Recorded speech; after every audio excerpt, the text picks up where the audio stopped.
मुझे यही नहीं पता शाम को 6 बजे ऑफिस से निकलना है, तो मैं तो पूरे दिन काम करता रहूंगा। तो वो आप कंटेंट की हेल्प लेकर के आप उसको सॉल्व कर रहे हैं। स्किल के बेस पर उन्होंने प्रमोशंस लिए हैं, अपने स्किल के बेस पर काम किए हैं। जो एनसीईआरटी बुक चल रही थी कई सालों चलती आ रही है। नमस्कार सर, पर एक बार आपका नाम जानना चाहूंगी मैं। मेरा नाम शुभम दुबे। जी सर, आप फिलहाल गायत्री इंस्टीट्यूट चलाते हैं। एक बार मैं गायत्री इंस्टीट्यूट के बारे में जानना चाहूंगी, कब से ये चल रहा है?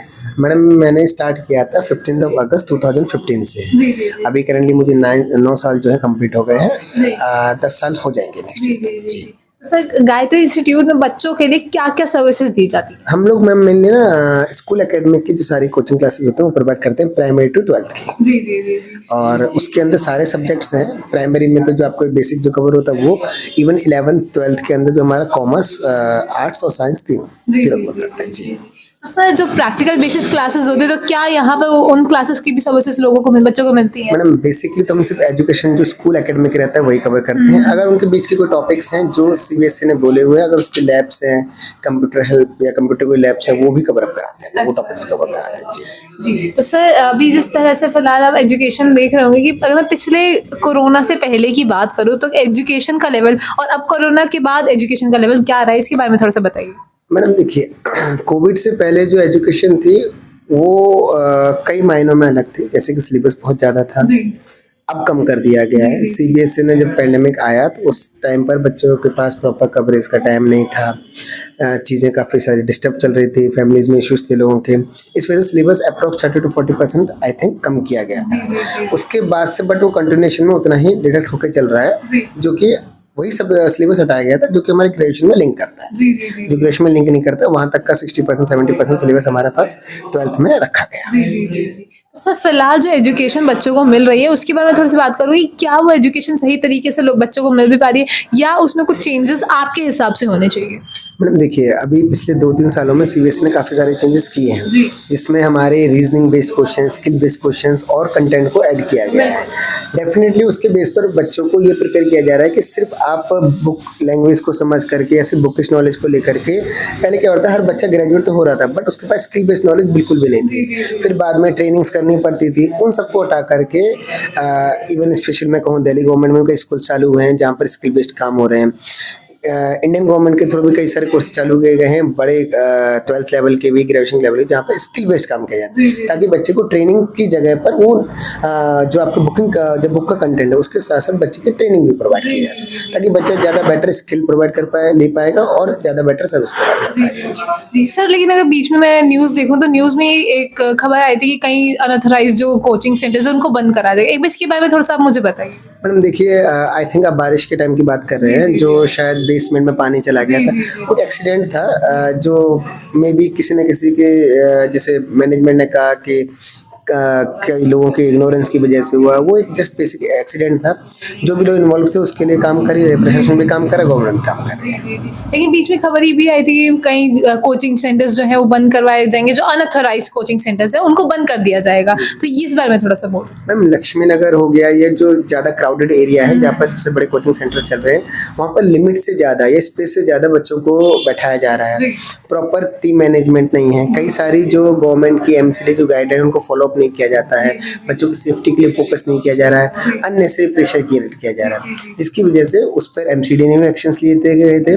सीलिंग भी काफ़ी ज़्यादा हुई थी, आपने अगर न्यूज़ में देखा होगा तो सीलिंग वगैरह काफ़ी ज़्यादा हुई थी। पहले ये सब चीज़ें मैडम क्या था ना, कोटा या पर्टिकुलर किसी किसी जगह पर थी जहाँ पर आईआईटीज या मेडिकल्स या इंजीनियरिंग के कोचिंग सेंटर चलते थे। वहाँ पर आपने कई सारे उसके ऊपर मूवीज बनी हैं, बच्चों के ऊपर जो प्रेशर्स हैं, जो बाहर से बच्चा है। अब वो दिल्ली में भी एक एजुकेशन हब बनता जा रहा है जहाँ पर ऑलमोस्ट सभी बड़ी ब्रांड्स दिल्ली के अंदर अपनी सर्विसेज प्रोवाइड कर रही है कोचिंग के अंदर। सर, अगर मैं नॉर्मल स्कूल्स की बात करूँ फिलहाल, प्राइवेट स्कूल और गवर्नमेंट स्कूल, क्या आपको लगता है कि इनमें कुछ आपस में भी अंतर है या एक्चुअली दोनों सेम लेवल पे काम कर रहे हैं? देखिए मैम, टीचर्स दोनों जगह अपनी मेहनत से पढ़ाते हैं। ऐसा नहीं है कि गवर्नमेंट में नहीं पढ़ा रहे या प्राइवेट में पढ़ा रहे हैं। एफर्ट्स दोनों जगह जरूरी है। मैनेजमेंट का डिफरेंस हो सकता है, वो प्राइवेट भी कई बार स्कूल टू स्कूल में वेरी करता है।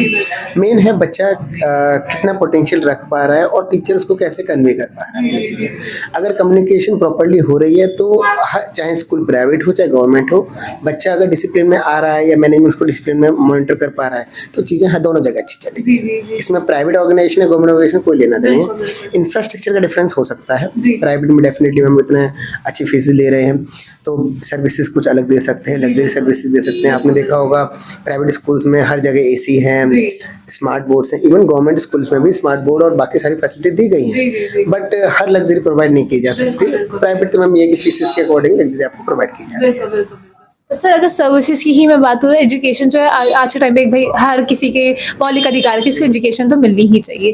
तो अगर मैं वही नॉर्मल बात करूँ कि कई लोग हैं जो एजुकेशन लेते भी है लेकिन आगे चल के उनको कोई अपॉर्चुनिटीज़ मिलती नहीं है, तो ये जो मॉडर्न मेथड आज बात की जा रही है, स्किल्स इंडिया बना रहे तो स्किल्स बच्चों को सिखाई जा रही है, तो ये कितने हद तक इफेक्टिव है, इस बारे में थोड़ी सी बात करना चाहूँगा। मैम देखिए, एजुकेट होना इंडिया के अंदर कई सारे पैरामीटर पर अलग अलग डिफाइन किया गया है। सिर्फ एजुकेट होने से आपको काम नहीं मिल सकता। अगर कोई पर्सन है जो सिर्फ 12th पास है, 10th पास, इवन आप इंडिया के अंदर दे सकते हैं कई सारे स्टार्टअप्स हैं जो पुराने स्टार्टअप्स में जिनके अंदर ग्रेजुएशन भी मतलब कंप्लीट नहीं थी लोगों के पास, बट उनके अंदर स्किल्स थी, मैनेजमेंट पावर थी या कोई ना कोई स्पेशल स्किल्स थी जिसके बेस पर उन्होंने अपने स्टार्टअप्स तैयार किए। इवन मैं कई लोगों को ऐसे को भी जानता हूँ जिन्होंने मैडम क्या है कि 12th भी नहीं कर रखी, सेल्स में अच्छे लेवल पर हैं, अपने स्किल के बेस पर उन्होंने प्रमोशंस लिए हैं, अपने स्किल के बेस पर काम किए। तो एजुकेशन मिलना राइट है, बट वो बेसिक एजुकेशन क्या है। उसके बाद अगर स्टूडेंट अपने एफर्ट्स खुद लगा करके अपने आप को एक्स्ट्रा ग्रूम नहीं करेगा तो मैडम वो फिर भीड़ में रहेगा, और भीड़ तो आप जानते हैं 150 करोड़ की आबादी देश के अंदर, तो वो कम्पीट करना पॉसिबल नहीं हो पाएगा। इतनों को ना गवर्नमेंट जॉब दे सकती है ना प्राइवेट। अगर आपको भीड़ से हटके काम करना है तो अपने आप को मैडम स्किल्स को डेवलप करना पड़ेगा। वो डिपेंड करेगा मैडम स्टूडेंट के ऊपर। एक क्लास में अगर एक एवरेज क्लास में 40 बच्चे बैठते हैं, 20 बच्चे बैठते हैं, तो वहां पर जाकर क्या होता है मैडम, अगर 20-40 बच्चों के अंदर टीचर तो सबको बराबर पढ़ाता है ना, चाहे वो स्कूल हो, इंस्टीट्यूट्स हो, जो डिफरेंस परसेंटेज का आता है वो आता है बच्चे के उसके बाद होमवर्क के ऊपर, या वो कितना उस चीज को रिवाइज कर रहा है, प्रैक्टिस कर रहा है, कितना उस चीज को देख रहा है। अब मैडम जहाँ बच्चा घर जाकर के चीजें ही नहीं करेगा, रिवाइज नहीं करेगा, तो टीचर या स्कूल या इंस्टीट्यूट या किसी भी मैनेजमेंट की कोई दिक्कत नहीं बनेगी। बिल्कुल, लेकिन सर अगर वही बात की जैसे नीट के एग्जाम्स होते हैं, जेईई के एग्जाम्स होते हैं, अभी बीच में आपने देखा भी होगा 720 में से 720 बच्चों के आए थे, तो बेशक ये चीज़ कहीं ना कहीं सरकार से डिपेंड कर सकती है, लेकिन एक्चुअल में बच्चे इसी चीज़ के पीछे रह जाते हैं, कई लोगों का नहीं हो पाता, लोग बाहर जा जाके अगर डॉक्टर MBBS की बात करो, बच्चे बाहर जा जाके पढ़ाई कर रहे हैं, तो ये तो काफ़ी ज़्यादा गलत चीज़ है। जो एजुकेशन वो शुरू से इंडिया में पढ़ रहे हैं, अच्छे से इंडिया को आगे ले जाना चाहिए, जबकि वो बाहर जाके चीज़ कर रहे हैं, ये चीज़ मैं काफ़ी गलत मानती हूँ। इसमें आपकी क्या राय है? मैडम देखिए, अभी कुछ टाइम पहले एक मूवी आई थी, मुझे एक्टर का नाम तो मैडम मैं इतना ज़्यादा नहीं याद रहता या मुझे पता भी नहीं जनरल, शायद कोई UPSC स्टूडेंट के ऊपर बनी थी, जिसके अंदर जो अभी करेंटली कोई IAS है उनके ऊपर बनी थी, उनकी वाइफ के भी दोनों की स्टोरी दिखाई गई थी। उसमें फाइनल इंटरव्यू में क्वेश्चन पूछा गया था कि आप 10th में या 12th में फेल